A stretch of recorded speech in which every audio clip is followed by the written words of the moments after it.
Well, good evening. This is our second Nights at the Museum presentation for 2023. We're happy to see such a big crowd. We thought we might have a pretty large crowd, but we had no anticipation we'd have this many people, so we're really grateful for that. Tonight, we're especially happy to present our Readers Theater, which is entitled Mrs. Ripley's Trip. Now, I was going to say Ripley's Believe It or Not because we have so many people here, but it is Mrs. Ripley's Trip. And one thing I wanted you to do, and we just had a little bit of a reminder about that just a second ago, please silence your cell phones. That's that little tiny button on the side that you can turn one way or the other, but hopefully you turn it off. Tonight, our own Jim Scott developed, and I should say Dr. Jim Scott, developed the Readers Theater from a Hamlin Garland short story, especially for tonight's presentation. Now, as an additional special treat, and I'm sure that's part of what has brought you all here, we have tonight's readers are Jeff and Karen Barker, who are part of our cast. They lived in Orange City until last fall. They arrived here in 1988 to share one teaching position at Northwestern College at the theater department. By the time they retired in 2020, they had 2 full-time positions, and Karen was Dean of Arts and Humanities. They've won numerous awards from the college, the state of Iowa, and the Kennedy Center. Jeff's work as an author, playwright, and screenwriter is widely known, and Karen has appeared as an actor from Pittsburgh to Seattle. Last fall, they left us to return to the farmland where Karen was raised in northern Illinois, and where they have built a house that they plan to grow old in. Along with Jeff and Karen, several members of our museum board are also participating as readers. And just so that you can identify our cast, I have them listed. Our narrator is Jim Scott. Ethan Ripley is Jeff Barker. Jane Ripley is Karen Barker. Mrs. Dowdney is Sarah Heiser. I said it right this time. Mrs. Stacy, Glenda DeVries. And Tukey is Sally Thompson. Now, we're also pleased to have the Brew Brothers. I always get that wrong. It's Hyatt and Simeon, and they're going to do a little fiddling for us to set the mood. And at this time, I'd like Dr. Keith Feinart, professor of English at Northwestern College, to introduce Hamlin Garland and some of his writings to our group. So, Keith?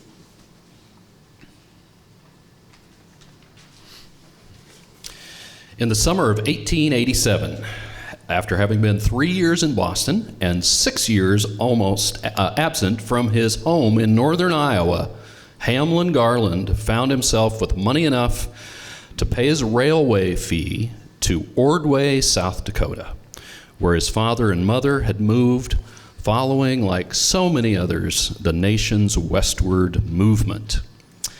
It cost him very little extra to go by way of Dubuque and Charles City, Iowa, he says in the introduction to his book of stories. So he also planned to visit to Osage, Iowa, and the farm his family had homesteaded in 1871. Up to this time, Garland had written only a few poems and articles, but on his way west on that trip, rural life presented itself to him from an entirely new angle, he says. Quote, "The ugliness, the endless drudgery, and the loneliness of the farmer's lot smote me with stern insistence." The farther he went from Chicago, the more depressing the landscape became. The houses, bare as boxes, dropped on the treeless plains. The barbed wire fences running at right angles, and the towns mere assemblages of flimsy wooden sheds with painted pine battlement, produced on him, he says, the effect of an almost helpless and sterile poverty. When he finally arrived in Dakota Territory, where his family was living, his dark mood, he says, quote, was deepened into bitterness by my father's farm, where I found my mother imprisoned in a small cabin on the enormous sunburned treeless plain, with no expectation of ever living anywhere else. His assessment of her situation was profoundly sad. Quote, deserted by her sons and failing in health, she endured the discomforts of her life uncomplainingly. But, he says, his resentment of things as they are deepened during my talks with her neighbors, who were living, all of them, in the same unshaded cabins in equal poverty and loneliness. He also discovered painfully that there was nothing he could do to help his mother or her situation. When his father offered me a stacker's wages, he says, in the harvest field, he took it. And for 2 weeks, he claims, he, quote, proved my worth with the fork, which was still mightier with me than the pen. But for those 2 weeks, he dreamed of writing, and his mind filled with stories set and triggered all around him. Early one Saturday morning, he says he set to work on a story suggested to me by a talk with my mother. And a few hours later, I read to her the first few pages of Mrs. Ripley's Trip. He says, the first of the series of sketches which became the book Main Traveled Roads. Garland says he was, back then, under the shadow of the defeats so readily befallen on the homesteaders of the upper Midwest, the middle border, as he called it. Some claim, and it's not difficult to understand why, that his stories often seem austere. But let the readers remember, he says, the times in which they were composed, that they were true of the farms of that day. No one can know better than I, for I was there, a farmer. To his parents, he dedicated that first book with these words. To my mother and father, whose half-century pilgrimage on the main traveled road of life has brought them only toil and deprivation, this book of stories is dedicated by a son to whom every day brings a deepening sense of his parents' silent heroism. Not all Hamlin Garland stories carry that kind of austerity. In 1917, he published Sons of the Middle Border, an affectionate biography, and in 1922, his companion volume, Daughters of the Middle Border, won the Pulitzer Prize. What you're hearing tonight is his very first story, the one he started to read to his mother, Mrs. Ripley's Trip. So sit back and enjoy.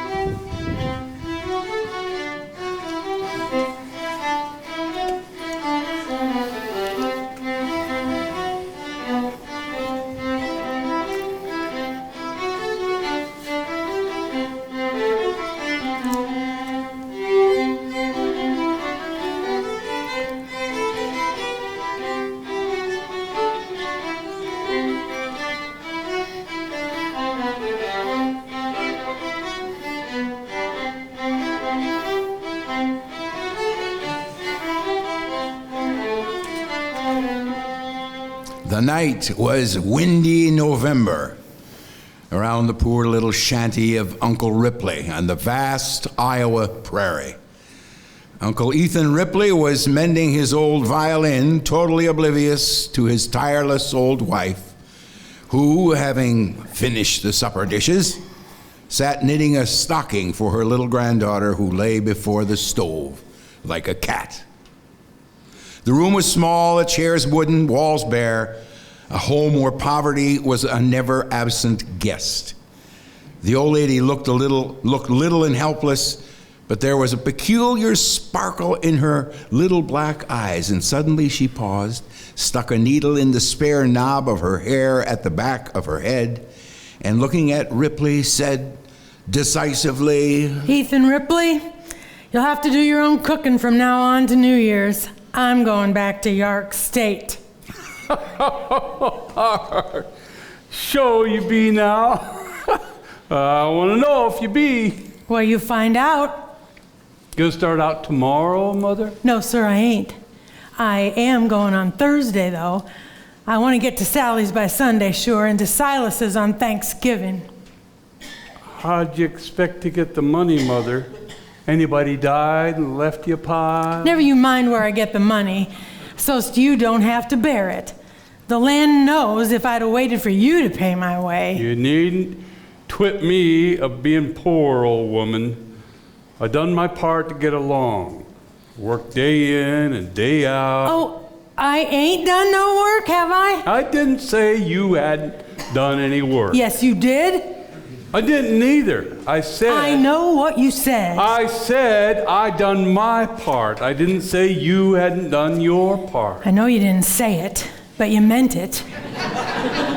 I don't know what you call doing my part, Ethan Ripley, but if cooking for a drove of harvest hands and thrashing hands, taking care of the eggs and butter and digging taters and milking ain't my part, I don't never expect to do my part, and you might as well know it first as last. I'm 60 years old, and I never had a day to myself, not even 4th of July. If I went a visiting or to a picnic, I've had to come home and milk and get supper for you men folks. I ain't been away to stay overnight for 13 years in this house, and it was just so in Davis County for 10 more. For 23 years, Ethan Ripley, I've stuck right to the stove and churn without a day or a night off. And now I'm going back to York State. Now all this had been held tight in her for a long time. And when it comes, it floods. She has to stop to get a breath and to try to get a hold on whatever reason she can muster. For 23 years, I've just about promised myself every year I'd go back and see my folks. I wanted to go back and see the old folks in the hills where we played on and eat apples off the old tree down by the well. I've had them trees and hills in my mind days and days, nights too. And the girls I used to know and my own folks. So how are you going to raise the money? I ain't got no extra cash this time. Bag and Roach is paid, interest is paid. We ain't got no $100 to spare, Jane, not by a jugful. Well, don't you lay awake nights studying on where I'm going to get the money. Once again, the silence grows between them. And finally, Ethan Ripley picks up his violin as a way of avoiding the argument. Come, Tukey, you better climb the wooden hill. Pa, you had ordered to put that string in the clock today. On the alarm side, the string is broke. I ought to get up early tomorrow to get some sewing done. Land knows I can't fix up much, but there is a little I can do. I want to look decent. You appear to think, Mother, that I'm again you're going. Well, it would kind of seem as if you hadn't hustled yourself any to help me get off. Well, I'm just as willing you should go as I am for myself. But if I ain't got no money, I don't see how I'm going to send you. I don't want you to send. Nobody asked you to, Ethan Ripley. I guess if I had what I've earned since we came on this farm, I'd have enough to go to Jericho with. You've got as much out of it as I have. You talk about your going back. Well, ain't I been wanting to go back myself? And ain't I kept still because I see it warn't no use. I guess I've worked just as long and hard as you, and in storms and in mud and in heat, if it comes to that. If you'd have managed as well as I have, you'd have some money to go with. She rose and went to mix her bread and set it raisin. And while he sat by the fire twanging his fiddle softly, he was plainly thrown into gloomy retrospection, something quite unusual for him. But his fingers picking out the bars of a familiar tune set him to smiling. And whipping his bow across the strings, he forgot all about his wife's resolution and his own hardships. Trouble always slid off his back like pumpkins off a haystack anyway. And the old man still sat fiddling softly with his wife. His wife disappeared in the hot and stuffy little bedroom of the kitchen. His shaggy head bent lower over his violin. He heard her shoes drop, 1, 2. Pretty soon he called. Pretty soon she called.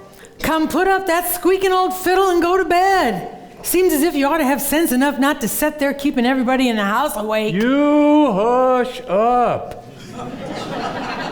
I'll come when I get ready and not till. I'll be glad when you're gone. Yes, I warrant that. With which amiable good night they went off to sleep, at least she did, while he lay awake pondering on where under the sun was she going to raise that money. The next day she was up bright and early working away at her own affairs, ignoring Ripley entirely, fixed resolution still on her old wrinkled face. She killed a hen and dressed it and baked it. She fried up a pan of donuts and made a cake. She was engaged in the donuts when Margaret Dowdney came in, one of those women who take it as a personal affront when anyone in the neighborhood does anything without asking their advice. She was heavy, and she could talk like a man blind. She could talk a man blind in 3 minutes by the watch. What's this here, Miss Ripley? I expect you hear about all there is going on in this neighborhood, Margaret Dowdney. Well, Set Turner told me that her husband told her that Ripley told him this morning that you was going back east on a visit. Well, what of it? Well, are ya? The Lord willing and the weather permitting, I expect to be.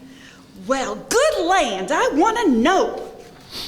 Well, I never was so astonished in my life, I says I, it can't be. Well, says he, that's what she told me, says he. But, says I, she's the last woman in the world to go gallivanting off east, says I. And, says he comes from good authority, says he. Well, then it must be so, says I. But land sakes, do tell me all about it. How come you two make up your mind? All these years you've been kind of talking it over, and now you're actually going? Well, I never. I suppose Ripley furnishes the money, says I to him. Well, no, says he. Ripley says he'll be blowed if he sees where the money's coming from, says he. And says I, maybe she's just joking, says I. Not much, he says. See, Ripley believes she's going fast enough. He's just as anxious to find out as we be. Now here Mrs. Dowdney paused for breath. She had walked so fast and had rested so little that her interminable flows of says I's and says he's ceased necessarily. She had reached the point of most vital interest, the money. And you'll find out just about as soon as he does. Poor Mrs. Dowdney left then, having not received all that much news from Jane Ripley herself. But that dry response from the figure hovering over the stove was all Mrs. Dowdney was maneuvering got her finding.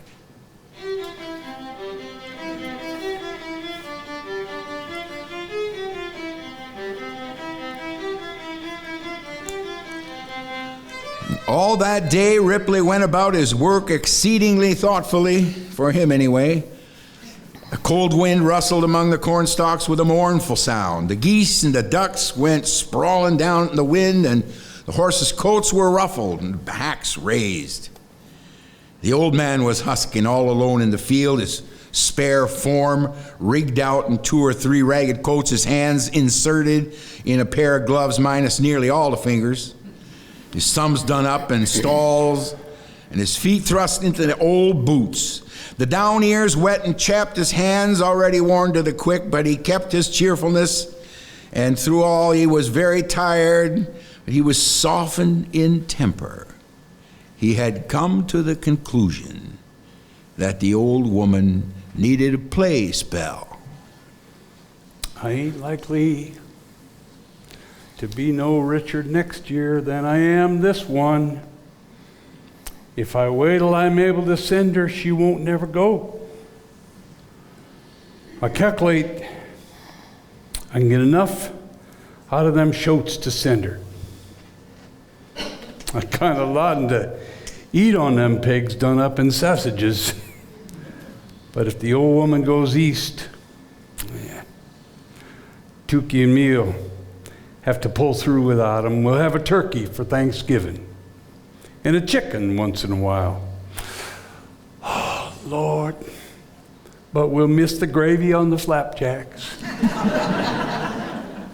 Let her rip. We can stand it. Oh, then there's my buffalo overcoat. I'd kind of calculated on having a buffalo.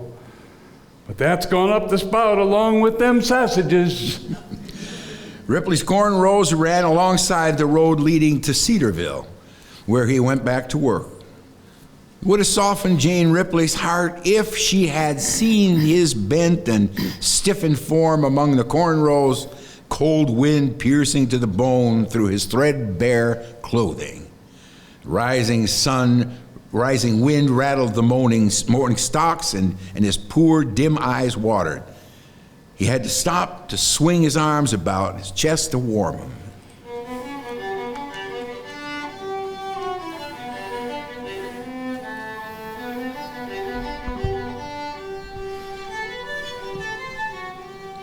That night, as Jane Ripley was clearing the dishes away, she got to thinking, and she began to soften, even gave way to a few tears when little Tewksbury, Gilchrist, the granddaughter, came up and stood beside her.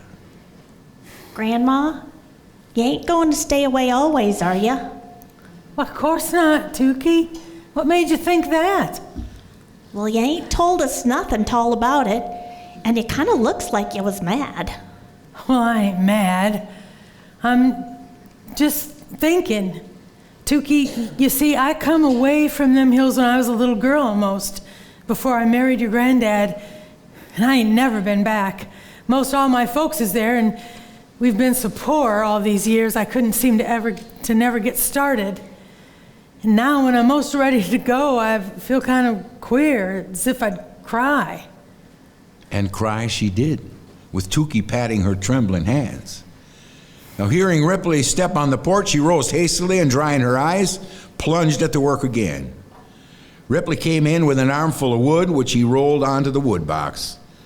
He pulled off his mittens, slapped them together to knock off the ice, and laid them side by side under the stove. He then removed cap, coat, blouse, and finally his boots, which he laid upon the wood box. The soles turned toward the stovepipe. Life had stifled all the slender flowers of his nature. Yet there was warm soil somewhere hid in his heart. It's snowing like all possessed. I guess we'll have a sleigh ride tomorrow. I calculate to drive you down in sumptuous style. If you must leave, we can give you a whooping old send-off. Won't we, Tukey? I've been thinking things over. Today, Mother, I've come to the conclusion that we have been kind of hard on you. Without knowing it, you see. You see, I'm kind of easygoing. And little Tukey, she's only a child. And we ain't considered how you felt. And I was telling Tukey today that it was a dumb shame that our crops hadn't turned out better, and when I saw old Hatfield go by, I hailed him and asked him what he'd give me for 2 of them shoats. Well, the upshot is, I sent to town for some things I calculated you'd need, and here's a ticket to Georgetown, and $10. Mrs. Ripley broke down and, with her hands all wet with dishwater, covered her face and sobbed. She felt like kissing him, but she didn't. Tewksbury began to whimper too, but the old man was astonished. His wife had not wept for years that he'd seen.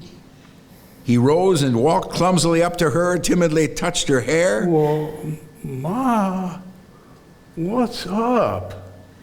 What's the matter here? What have I done now?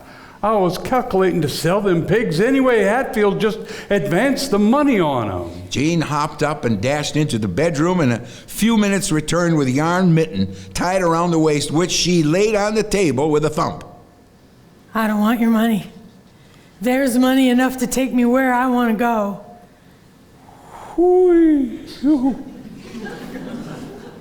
Thunder and gypsum root. Where'd you get that? Didn't dig it out of a hole. No, I just saved it a dime at a time. See? Thunder and scissors. Must be $200 or $300 there. There's just $75.30, just about enough to go back on. Tickets is $55 going and coming. That leaves $20 for other expenses, not counting what I've already spent, which is $6.50. It's plenty. But you ain't calculating no sleepers nor hotel bills. Ain't gonna be on no sleeper. Miss Doubtney says it's just scandalous the way things is managed on them cars. I'm going on the old-fashioned cars where there ain't no half-dressed men running around. But you needn't be afraid of them, Mother, at your age. Oh, you needn't throw my age and homeliness in my face, Ethan Ripley. If I hadn't waited and tended on you so long, I'd look a little more as I did when I married you.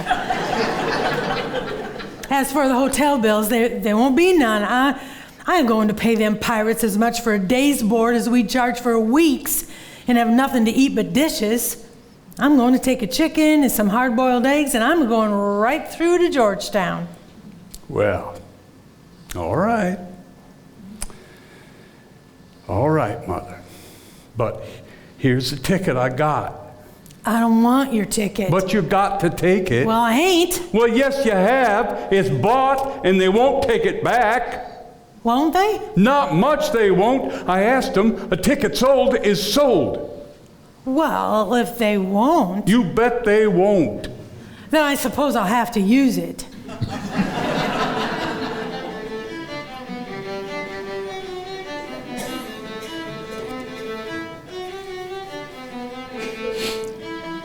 The next day, off to town, they were quite a sight. Jane Ripley sat up straight and stiff as a half-drove wedge in a white oak log. The day was cold and raw, some snow, but not enough to use the sleigh. The old people sat on a board laid across the box. Tewksbury lay in the back part of the box where she'd jounced up and down in company with a queer old trunk and a brand new imitation leather handbag. What little talk there was pertained to the domestic regulations regarding churning, pickles, and pancakes. Jane Ripley wore a shawl over her head, carried a queer little black bonnet in her hand. Now, get my trunk stamped, or fixed, or whatever they call it, Ripley. And you remember, Tukey, have Granddad kill that biggest turkey the night before Thanksgiving. And then you run right over to Miss Doudney's. She's got an awful tongue, but she can bake a turkey first rate.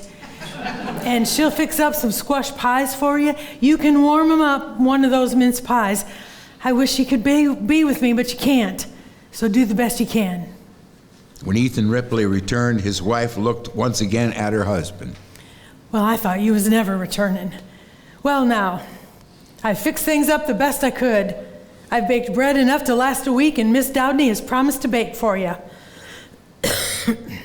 I don't like her baking. Well, you have to stand it till I get back.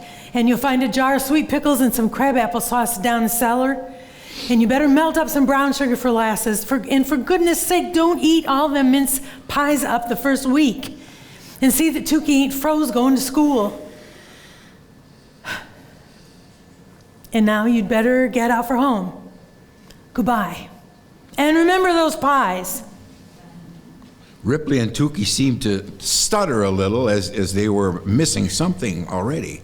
And then, with some resolution, the two of them roused up after a long silence. Did she give you a kiss goodbye, Tukey? No, sir. Thunder, didn't she? She didn't mean neither. I guess she kind of sort of forgot, being so flustered, you know.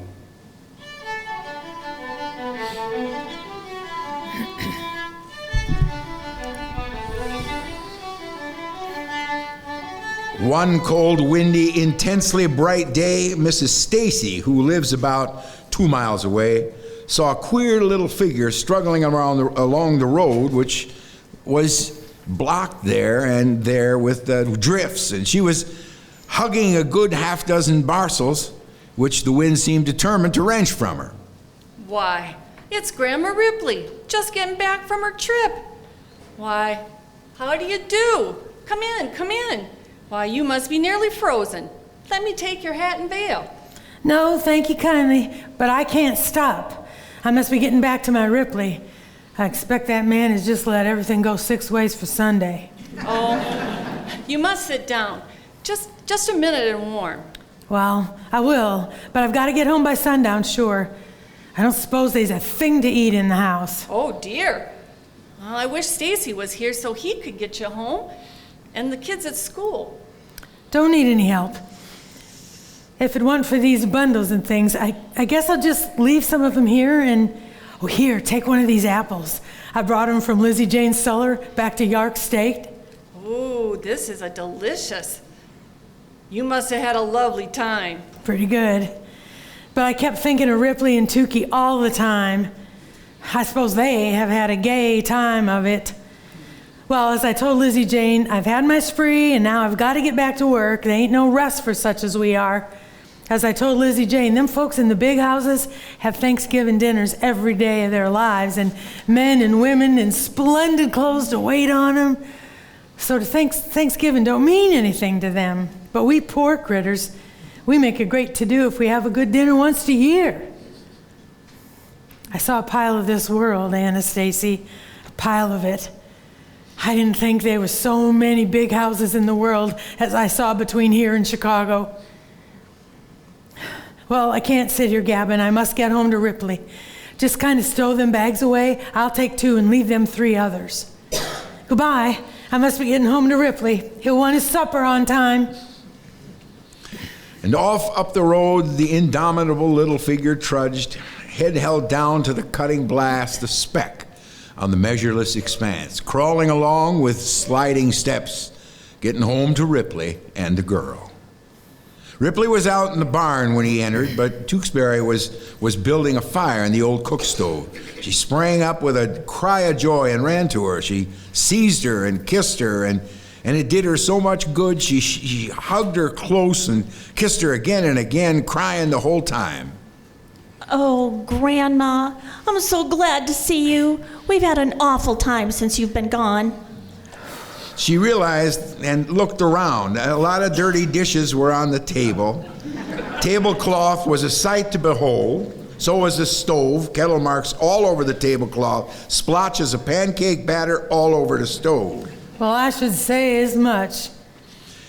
Now listen, by the time Ripley came in, the stove was brushed, the room swept, and she was elbow deep in the dishpan. Hello, Mother.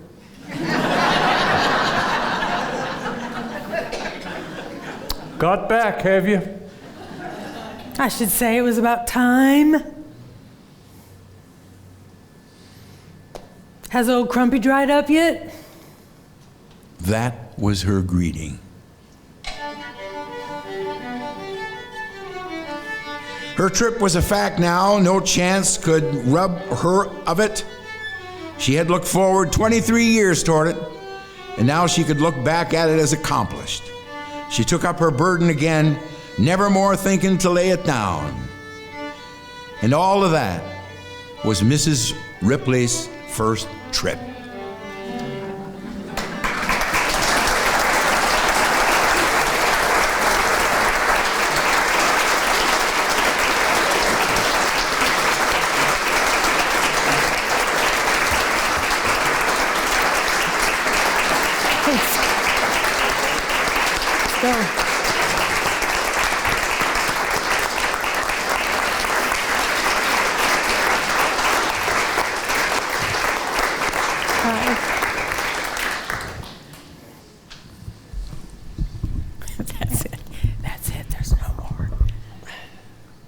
Well, that was great. We want to give a special thank you to the Barkers for coming all this way from Illinois to put on this production for us tonight along with our other readers in the Readers Theater. We're so happy that you've come to see us. I see we have standing room only. We may have to think about raising money for some chairs. Also, as a reminder, our next Nights at the Museum will be on Tuesday, August 15th at 6:30 p.m. And Anita Bumgars will be addressing the group, and we will discuss the Spirit Lake Massacre, resistors, adopters, and adapters. So we look forward to seeing you all then. And also, if you didn't have a chance when you came in, we do have a little donation box in the back, and that will help us to raise some more money to increase the benefits of having a museum here in our community. So thank you very much for coming. We look forward to seeing you again in a month.